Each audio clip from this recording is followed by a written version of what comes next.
And joining me now to discuss the issues or the plight of pangolins as the world observes another remembrance for the preservation of pangolins is the head of species desk at the Nigeria Conservative Foundation, Dr. Stella Egbe. Thank you for joining us on TVC News at this time. Well, pangolins are said to be amazing mammals. Could this be a link to why they are so poached?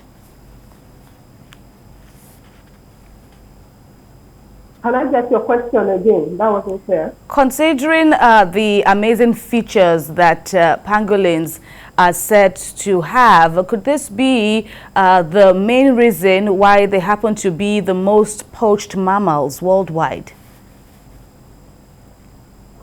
Oh, yes. Thank you very much for having me. Yes, you're very correct. The unique features which the pangolin possess, the tail, which is unique for it as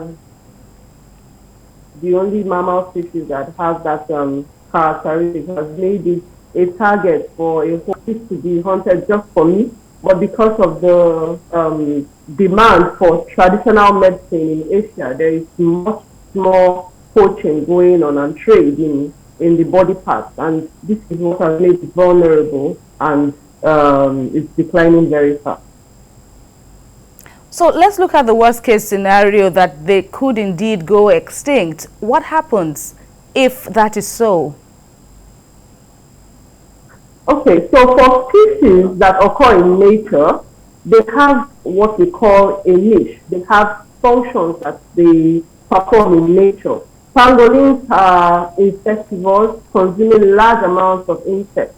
And once you disrupt that balance, when they are taken out of the system, what happens is that there is no natural control for this pest, and they will become a problem for human beings and other biodiversity within nature. We know that such insects, such termites can destroy crops, they can destroy food produce, and once you remove these things from nature, there's that alteration of balance, and we lose the biodiversity, the services that they render in nature.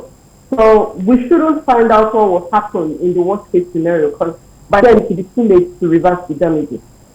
So what are the odds, or are there any existing challenges, or better still, how can we involve the community more? As I understand, that is the thrust of this year's remembrance. How can we involve the community more to protect pangolins better?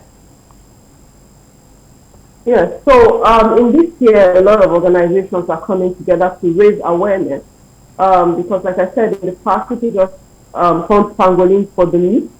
But because of the high demand, especially in Asia, there is increased poaching of this mammal.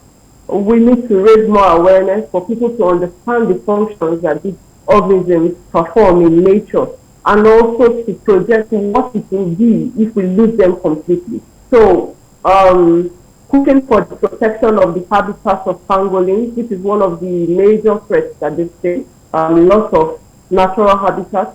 We need to begin to work with local communities where these pangolins exist to ensure that those spaces in nature are protected. We also need to push, again, for people to understand that because of the low rate of the production of the pangolins, if you kill them faster than they recover, and we stand a chance to lose them, and the effects of this loss it's going to be beyond this local community. It is something that would affect all of humanity.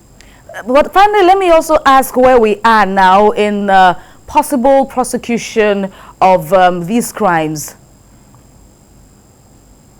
Okay, so Nigeria is a signatory to the Conservation for Biodiversity and CITES. And CITES is the Convention on International Trade in Endangered Species, and we are signatories to that. Nigeria enforces the CITES laws in Nigeria, and that is why you see that Nigeria and other organizations are working closely with customs to ensure that they intercept and arrest people that are caught in the trade of these endangered species. And the laws that are there to prosecute such people, even though as conservationists, we are pushing for more stringent laws that will serve as deterrents to offenders. All right, Dr. Stella Egbe, will leave it at this point now. Thanking you very much for speaking with us on TVC News. Thank you for having me.